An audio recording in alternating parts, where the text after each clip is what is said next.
Have you ever noticed how almost everyone around you is glued to a screen, scrolling without even thinking, while a few people just aren't? And the strange part is, they don't seem to be trying to resist it. While feeds refresh and notifications pull attention in every direction, they stay untouched, almost as if the noise never reaches them. Why are some people completely unaffected by something that captures almost everyone else so easily? And here's where it gets interesting. You might already be one of them without even realizing it. This isn't about habits or willpower alone. It's about a different kind of attention, one that doesn't get easily pulled away. You start to wonder what they see that others don't, or what they feel that keeps them so steady in a distracted world. And maybe, just maybe, that same quiet distance already exists inside you too. Now, always. The reason social media feels addictive to some people while barely affecting others comes down to dopamine response variability. In neuroscience, dopamine is not simply pleasure, but a reward prediction system that learns from feedback. Every like, message, or notification acts like a small, unpredictable reward, reinforcing attention through a loop designed to keep you engaged. This is why most people get pulled in without noticing. But here's the hidden truth rarely explained. Brains do not all react the same way to the same stimulus. Some individuals naturally produce weaker dopamine spikes in response to digital validation, meaning the reward loop never fully takes hold. The same app, the same notifications, the same environment, yet completely different internal reactions. This creates a quiet cognitive dissonance. If everyone is exposed to the same system, why does it only grip some? The answer is not just behavior, but biology shaping what feels meaningful enough to chase. The deeper layer isn't just dopamine sensitivity, it's how reward itself is structured inside a person. Some people are driven by external validation, where likes, recognition, and attention become proof of value. But others operate on an internal reward system, where satisfaction is self-generated and doesn't depend on outside feedback. These internally anchored individuals don't feel a strong pull toward digital approval because their sense of completion comes from within, not from a screen. It's not that they reject attention, it simply doesn't define their direction. And this creates a subtle divide in how life is experienced. One group constantly looks outward for signals of worth, while the other quietly builds meaning without needing confirmation. So ask yourself, what actually motivates you when no one is watching? Because the answer reveals more than habit. It reveals where your identity is truly rooted and whether external noise even has space to shape it anymore. What separates people who never get pulled in is not effort, but attention resistance. In cognitive science terms, attention is a filtering system shaped by the brain's ability to prioritize what matters and ignore what doesn't.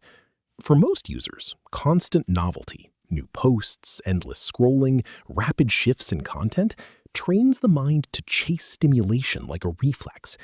But in others, that loop simply doesn't strengthen the same way. Their prefrontal cortex holds attention with more stability, making it easier to stay with one thought instead of being pulled into constant pattern interruption. So while one person is mentally jumping from image to image, another remains anchored, observing without the urge to react. This creates two very different internal worlds, one built on fragmentation, the other on continuity. And the contrast becomes obvious when you realize how calm, sustained focus feels compared to constant digital switching. It isn't resistance through struggle, it's a mind that never learned to be easily pulled in at all. What becomes even more noticeable is how these individuals approach connection itself. In a world where social interaction is often measured in posts, updates, and visibility, most people unconsciously learn to perform their lives for an audience. But those who never get pulled into that system don't operate through broadcasting at all.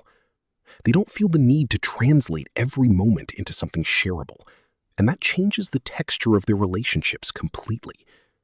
Instead of maintaining broad, surface-level networks, they naturally lean toward fewer but deeper connections, spaces where presence matters more than performance. And this creates a quiet reversal in social comparison. While one person is managing how they are seen, another is simply experiencing what is real in front of them.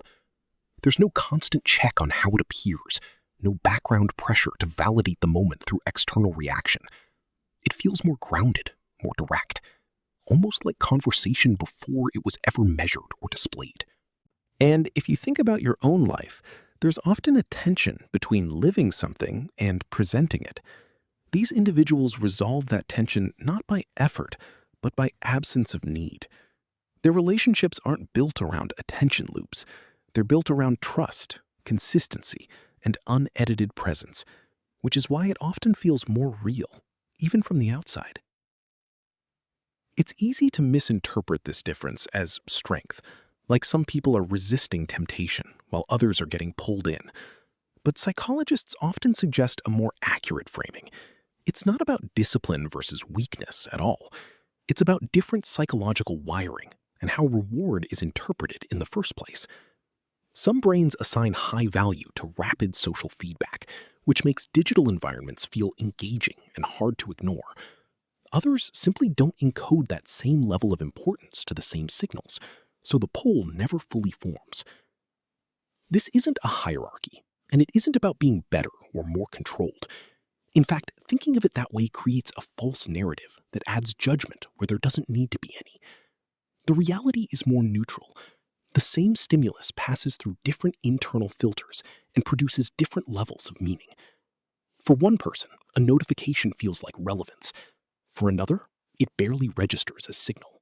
When you remove the moral layer, what's left is clarity. You start to see that behavior is often a reflection of interpretation, not effort. And once that shift happens, the question is no longer why some people resist, but how differently the same world is being processed underneath attention itself.